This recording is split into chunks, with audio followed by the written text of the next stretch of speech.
Hello and welcome back to our monthly meeting with Dr. Christy Moore of Sonora Hearing Care in Tucson. Doctor, thank you again for another video, another meeting. Um, Yeah, it's a lot of fun. yeah, it most definitely is.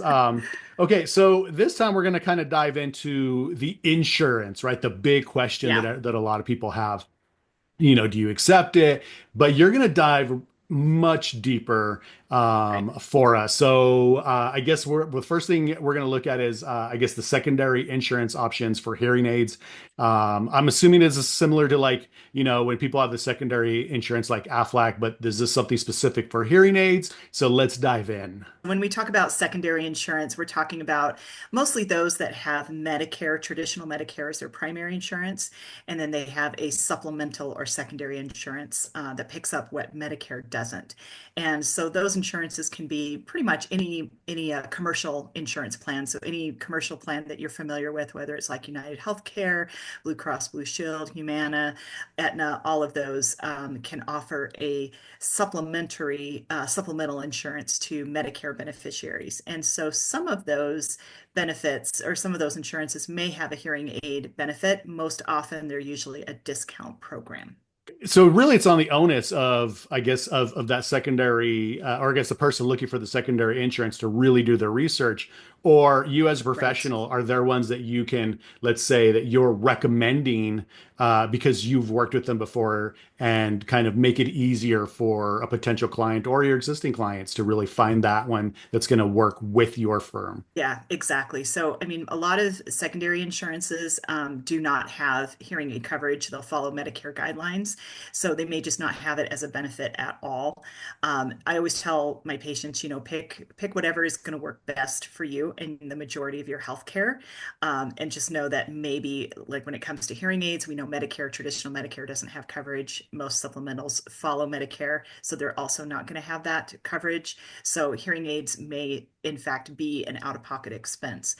Some of our federal workers, if they work for the federal government, if they're retired, or if they have a state retirement job, there may be coverage that does have a hearing aid benefit with some of those. And so those are members that, have pretty good plans when it comes to that.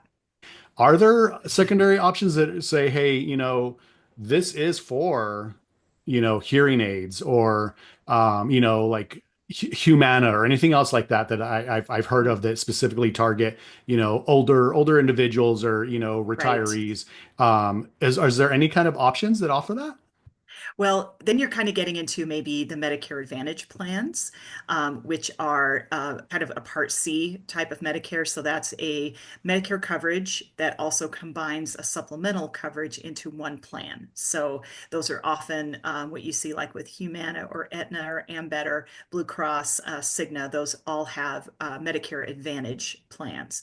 And so those are oftentimes very popular with a lot of people. In fact, I think I saw a statistic that 51% of people that are Medicare eligible are choosing a Medicare Advantage plan over traditional Medicare with a supplement. And they're going to be different in every area. Every state is going to have different plans, different programs. A lot of times, what's advantageous is a lot of times they don't have a monthly premium like with Medicare. So you do have a monthly premium when you have Medicare and an advantage and a supplemental Medicare Advantage plans. A lot of times you don't, but you may have some copays or coinsurance that might be higher when you go to different visits. So again, you have to kind of weigh all of your options and see what's going to work best for you as far as your out of pocket and what you are budgeting for your healthcare expenses. Now, you had mentioned something before, as we go through our subjects that we want to talk about, which is your funded versus in-house discounts. Like, so Yep. I've never heard of this, and so I'm assuming like a lot of people haven't, right? When they're first looking Yeah, into this, getting hearing aids and hearing testing. So, exactly. what exactly is this? So that's a great question, and that's something that we get asked a lot is, does insurance cover hearing aids? And the answer is yes and no. Again, it depends on your insurance. Mhm. If you are under Medicare age and you have a commercial insurance plan, which a lot of working people do, there may be coverage for hearing aids, and it may be a funded benefit, meaning it's a funded dollar amount. So, let's say it's a $5,000 benefit that covers hearing aids and services in the office. Now, you may have 100% coverage or you may have 80%. So, you may have a co-insurance amount, you may have a deductible that has to be met. So, those are all ways that that benefit, you go to your provider that's in network, the provider submits a claim, the provider gets paid by the insurance company, and you pay whatever your responsibility is. So that's what we call a funded hearing aid benefit. That allows us to pretty much choose whatever technology, whatever hearing treatment option we want.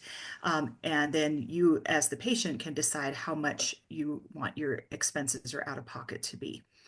The second type is what we call a discount hearing aid program. And those are often what we see with the Medicare Advantage programs. So the Medicare Advantage, as I mentioned before, is an alternative to traditional Medicare with a supplement. One of the ways that they get people to sign up is they make it very attractive with certain benefits where they offer dental, vision, hearing, which isn't always offered through traditional Medicare. However, what they don't tell you is that it's really a discount program, which means it allows you to pay less for those services. But you also have to go through a third-party coordinator, which is a company that essentially coordinates with the insurance to get providers to be part of their network. And then they offer the hearing aids at a greatly reduced discount, and they pay the providers a very small fitting fee in exchange for that. So those are things that can limit providers in being able to provide quality of care. And people that have Medicare Advantage plans really need to understand what that difference is. They can't just go in and choose whatever hearing aid they want. Sometimes there's a formulary that limits what they can do. It also limits us as the providers to what we can offer because, again, we are getting paid a reduced fee. Therefore, we can't always provide those high quality services that we can often do with private pay. This is daunting, right? Before, for Yeah, anybody, it's this is like, going, does my insurance, do they, don't they, what yeah, do they cover, yeah. secondary. Um, how do you navigate these waters? Yeah, it's a it's really difficult actually. It's not easy, and in the beginning when we started seeing more of these Medicare Advantage plans or these third parties offering hearing aid benefits, I, like most of my colleagues out there, we participated with a lot of those plans because that was a way that we were going to keep some of our patients with us. They had that benefit. We wanted to keep them as our patient. We wanted them to be able to utilize that discount program. And then when you start looking at it from a financial standpoint, so you start looking at it from a provider, but then you start looking at it from a business standpoint, and you realize just how much work you do and how much little pay you get. So over the last, I would say, 10 years, I've gradually stopped working with the majority of those discount programs to the point now that I'm 100% private pay or insurance that pays the funded rates. So we do not participate with those third party programs because they really tie our hands or limit what we can provide to our members and our patients and provide that high quality of care. It limits what choices I can provide as far as hearing aids. It limits the amount of visits that I can provide. And it really does cost the member more over time because they have to pay me privately for those services that would normally be covered under some of our other benefit models. So let's dive into some of these limitations. You kind of touch base on it, right? It's going to limit you Yeah, on your particular type of hearing aids and your services, but like, right. is it limiting you by because it's actually only it's only allowing you to say look at like some of the cheaper, the lower end models, right? Mhm. Or does it also limit the client because they're not going to be fitted with the correct device? Can you kind of Yeah, dig a little deeper yes, with that? kind of both. Depends on the plan. So some plans may have what they call a zero out-of-pocket cost for the member. And so what that means is that they can select, a hearing aid. It's usually more of an entry-level type hearing aid, but they would pay zero out-of-pocket for that. And then we would submit that to the third party. The third party would approve it. They order the hearing aids, we fit them, and then we go through that. And so as the provider, it's really great for that patient if they don't have any funds that they're having to pay. But we as a provider have to wait oftentimes 60 plus days to get our fee for working with that patient. And sometimes they have a limit of how many visits that they can come in for. Sometimes it's three, sometimes it's unlimited in the first like 45 days, which means if they have a problem and they want to come in, I have to see them and don't get any additional pay for that. So that can definitely be, a frustration, you might say, for the provider and for the member, especially if they are limited on funds or they don't want to spend much out of pocket. If they're going with something that is more of an entry level technology, there's going to be limitations on what that technology can do for certain listening environments. So it really does a lot prevent me sometimes from being able to provide them with the highest level of care and expectations. Now, is there a happy medium? Are there providers that say, you know, that they work well with doctors, they work well with the clients? Like, is there something that kind of benefits everybody, or is this more of a no man's land and it's like, hey, we all want our biggest piece? Yeah, exactly. I mean, I think it comes down to, how you want to manage your practice and what type of practice you want to be as well. I have a lot of great friends and a lot of colleagues that can do work with some of these third-party providers and make it work in their areas. It all depends. Again, I looked at it from more of a cost per hour. So in other words, I wanted to know what my cost per hour is. And if you're like most private practices, you may have a cost per hour of $250 to $300 an hour. And if you're only getting paid a few $100s for as a fitting fee, then that really doesn't make financial sense for the most part. Are there other aspects that are hindrances? Do they limit, you know, the accessories, the batteries, anything like that? Yeah. So some of the hearing aids may be similar technology to what we're offering in the private sector. It just depends on that third party's formulary. Sometimes you will often have models that are maybe not the latest model that's currently on the market, but a model back, which is still great technology. And sometimes we do that too. But for the most part, it's probably not going to be the latest technology. It can be all levels. It can be entry level all the way up to the premium. But what's going to limit that difference is the follow-up care that you're going to be able to get. So a lot of times these part of these discount programs will say, yes, you can have 3 or 4 visits in the first year, so you can go in and see your provider, but you're limited to that number of visits before you start having to pay a fee. And so that again can limit maybe how much we're able to do or work with that member. Um, because if they either don't want to pay for those fees, then we may have to say, okay, there's not going to be as much one-on-one care that you're going to get from us. So you may have to utilize your resources. You may have to have a friend help you. You may have to, go online. You may have to watch YouTube videos, something like that. But it also can encourage shortcuts too from some providers. So they may want to, reduce their time that they spend with the patient in order to maximize their dollar amount, right? And so that was something I decided I didn't want to do. I wanted to be able to spend that quality of time. So if I schedule a patient for a half hour or an hour appointment, I want to be able to spend that quality time with them and not have to reduce it down to 15 just to get my bottom line to be better. Yeah. So I mean, you as a business owner, and a client comes in and it's a shock. Oh Um, yeah, you know, it always yeah, is. like, yeah, exactly. It's like, you know, I think I'm covered and all of a sudden I'm not. Um, Yeah. what are your suggestions at that moment? Yeah. So we offer a variety of options for hearing treatment, and that's essentially what we call it. We don't say that we're selling hearing aids. We are providing a treatment option that involves the use of hearing aids, and that's going to have a fee depending on what's going to be the best recommended treatment for you. So for those patients that, we do a verification of benefits on every person that comes in, so we know ahead of time of what their insurance plan is, whether it has a funded benefit, a discount program, and so that's something that we can share with them during their appointment. And sometimes I have this conversation where I say, your insurance has a discount program available to it.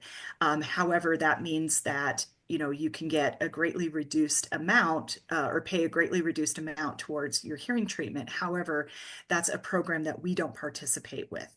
And so because of that, then we do have kind of our own in-house program that we created to kind of combat that for those people that really either just don't want to spend a lot of money or can't spend a lot of money. Then we have our discount program, which matches a lot of the majority of the discounts that we know are out there for some of these programs. So we can offer them a similar thing, say, okay, we can do it in-house. You pay a similar fee as what you would pay if you had to go find a provider through this program and go through one of their protocols. We can do the same thing. You get to stay with us. We don't have to involve your insurance company or third party at all. You get the same quality of instruments, you get the same number of visits, like 3 visits, but you get the best quality of care within that. And then afterwards, if you choose to, do a service plan or any additional services that you want from us, will be a fee for service. And we go over all of that and make sure it's very transparent before we even start with that option. Now, is this an industry standard? Does every audiologist offer this, or is this something more unique to you in your office because you understand the struggles with insurance? Yeah, it's probably more unique. A lot of, practices will probably participate with the third parties or choose to participate with some and not others. And so that's kind of what they do. But we decided when we were going to leave all of them that we wanted to have an alternative that we could still, provide to people that really did want to stay with our practice because we have, a good reputation in our community and a lot of people do want to work with us, but maybe due to financial constraints, they just don't have the 5, 6, or $7,000 to spend, nor do they need to necessarily. So this is another way, another option as part of our treatment protocols that we have that we can fit anybody with any level of technology, any budget to provide the quality of service that they are looking for. Now, when you're offering this to your clients, do you have tiers that they choose from, or is it just Mhm. this is one kind of a one and done option? Yeah, so the equivalent program does have 4 tiers of technology, similar to what they'd find if they utilize their third-party benefit with a third-party provider. So they can still pick whatever level of technology. It's just that the pricing is going to be more in line with that discount program that they would get if they went through their insurance third party. So they have that option to choose that. Again, it's going to have, more limited care. So maybe, 3 office visits at the most. And then additional things will be out of pocket for that. And then we have what we call our concierge or bundled service models where we have hearing aids with like 1 year of comprehensive service, 2 year comprehensive service, or 3 year comprehensive service. And so we present all of those price points to them and let them really choose what's going to be the best for them and meet their needs. That's fantastic. So I mean, I guess let's get a little more in depth, right? Of going Right. what are your services versus the others? Like let kind of describe to me some of these tiers and what your clients get.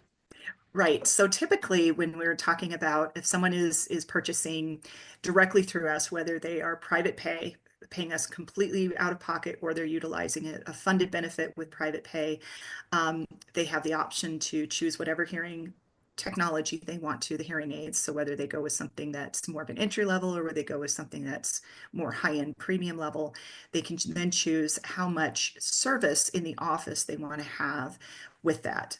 So we always have, the comprehensive 1 year service plan, which is what a lot of people choose. And so that's unlimited. They can come in as many times within that first year. And there's some set appointments. So like we always do the fitting and then we'll have them come back for like a 2 week follow-up appointment to check their settings, have them ask additional questions. If they need help getting their hearing aids paired on their phone, we can do that for them. We're going to do some routine maintenance appointments, which we schedule about every 3 to 4 months for that. We're also going to do some aided speech testing with those hearing aids. We might do some programming depending on where we started them with. So we could see them sometimes in the first year, anywhere from 6 to 7 times, sometimes more, sometimes less, depending on that. But they can come in anytime they need to. Something's not working right. They can walk in, they can drop off, they can be seen, right away for that. And that's all part of that included service plan that they get with the purchase. And they can choose that to be a 1 year, 2 year, or 3 year, depending on what their needs and lifestyle is. Is there usually a statistic to say, this 1 year most people get it because, right, they're learning they're adapting, they're learning to the hearing aid. Or Right. should they go more of that every 2 years or yearly For because, years. how often should you be getting your hearing tested? Yeah, I think, we always say that, in adulthood, and that's probably another topic for another podcast, is why people need to get their hearing tested more regularly. But, when once you have hearing loss identified, we recommend every 1 to 2 years to have your hearing retested. And so we want to make sure that we are following up on that, so that we can determine if there's any deterioration with hearing. And hearing aids can be reprogrammed, and they need to be reprogrammed and calibrated and re-verified. Sometimes they need to be, put into a test box measured, make sure that they're meeting the specs, all of that. So that's all part of, our comprehensive services that we provide, when someone comes to us for hearing treatment. With the environment we're in now with inflation and things are Yeah, changing. yeah. Like what is a general idea? Are you competitive or even more affordable than what the secondary insurance would be or that provider? Like kind of give me Yeah. a price comparison, I guess, if somebody's coming in not knowing what to do and they're like, how do I choose? Right? Like Right. yeah. That's right. It's kind of the Wild West, as far as that goes. With hearing aid options, a lot of it is, it's the cost of hearing aids isn't just the hearing aids alone. You're going to see a variety of costs, from everything, very inexpensive to Costco, for example, to anything that's really high level concierge level service, several thousands of dollars, for example. And I would say that we're definitely not, on the low. We're definitely not the highest. We're probably somewhere close to the middle high, if you want to say that. Mhm. So my prices are very competitive with a lot of my, competitors, but they're certainly not the lowest. And that's okay. I don't need to be, nor do I want to be, because I know that we provide such a high level of service, and we do have a certain cost of goods. I mean, our hearing aids cost us what they're going to cost us, and Mhm. we're going to obviously have to retail that. But then we put into how much care does it cost us to see someone for a year, 2 years, 3 years? How many visits do we kind of do? And since I've been doing this for probably about 25 years, I can get a pretty good idea of what the average person, how many times they're going to need to come in and see us for their basic routine care. And so we kind of price our service contracts based on that. And sometimes, for the most part, we're pretty good with that. Sometimes we have people that come in more, sometimes we have people that come in less, but it Mhm. all evens out in the end. When you're in a younger demographic and Yep. you are comfortable with technology or Yep. you're just younger, you don't have to come in as often versus your older demographic and your older Exactly. clientele. And I think we're going to see more of a trend with that too, as, the boomers right now, we're seeing a lot of baby boomers, as our patients right now, but they're very tech savvy, most for the most part. But then, you come into our generation, the Gen Xers, we're going to be even better. And then of course the millennials, they're going to have everything down, right? So exactly, there's a lot of, hearing aid technology is getting better and smarter all the time. I mean, there's rechargeability, there's Bluetooth now, there's even some AI learning. So there's going to be more and more things that those can do. And a lot of us, as we're exposed to more of that technology, there's things that we know how to do. And so we can also apply that same knowledge to hearing aids as well. So we may not have to run to our hearing care professional every time something doesn't work. We'll be able to kind of figure that out. So I think you're absolutely right. This has been kind of our running theme is it still comes down to these relationships, right? Of going Absolutely. even down to that secondary insurance that doesn't allow for the relationships. It's a you're Yeah. going to get this many options. and that's all. You're done, and you're kind of on Right. your own versus more of That's your right. in-house, right? And it's part of that. Exactly. And that's what we really try to stress is that it's like, on the one hand, I always say, yeah, hearing aids are expensive. And the follow-up care is what's the most expensive. It's not the hearing aids themselves, it's all the follow-up care. Every time you come into our office, that's an appointment time that you're taking from us. So we gotta account for that. Mhm. So that's where the cost is. And while on the one hand, it may be quite a bit of savings for you on the front end is to pay, a few $100s versus a few $1,000s. How much follow-up care you need may dictate then how much out of pocket you might end up spending because you need a little more of that care or maintenance, or you just want to have that one-on-one, someone sitting across from you actually walking you through how to do whatever it is that you're having trouble with, right? So it really comes down to the fact that we explain like, we're going to be here. Like, when you have a need, we're going to get you in. We're going to be able to get you in for an appointment if you need it. Usually within the same week, a lot of times, depending on what it's for. You can come right to our office door and come in and see us. You don't have to go park at Costco or something like that and run that risk. So there's always things that I think consumers and people will value over price anytime. There's always going to be people that are like, nope, price is the most important. That's fine. I can't blame them for that. But what I can say is then my practice is probably not going to be the right fit for you if that's really the most important thing for you. Yeah, well, and I constantly joke saying, AI is the hot topic. Everybody's like, "Oh, AI." Correct. We've had AI for years. It's called spell check, right? And it was You're like right. in its infancy. It's still AI. And so Yeah, I look at this exactly. going, one of our banks locally, they really got rid of most of the tellers, and Yeah. we're going to move banks. The hassle Yeah. that is because we want that when we want that human interaction. I want to be able to take my check and Yep. have that teller take it in and Yep. deposit it and get my Yep. get my stub back right and go. Yep. But I've watched this replacement with machines and AI of the thing couldn't even take the check. It could not Right. feed the paper correctly. Right. And so somebody had to come That's in right. and adjust that. So I look at that That's too of right. going, it's not, yeah, it's not AI. You're not an AI doctor. However, it is Right. that personal touch, that one-on-one communication where we are you're the professional, but you're also instructing us of how to use That's this right. That's right. at any point that we want it. And I think that's value worth paying. Absolutely. Absolutely. Awesome. And now, is there anything else you want to touch base on? I know we're coming up on our time.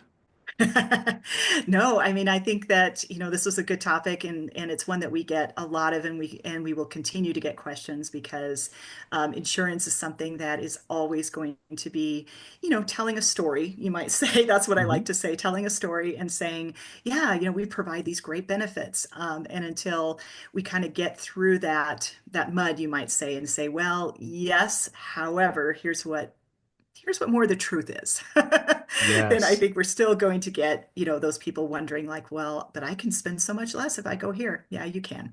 But Yeah. here's the reasons why. Right. Yes. Yeah. Exactly.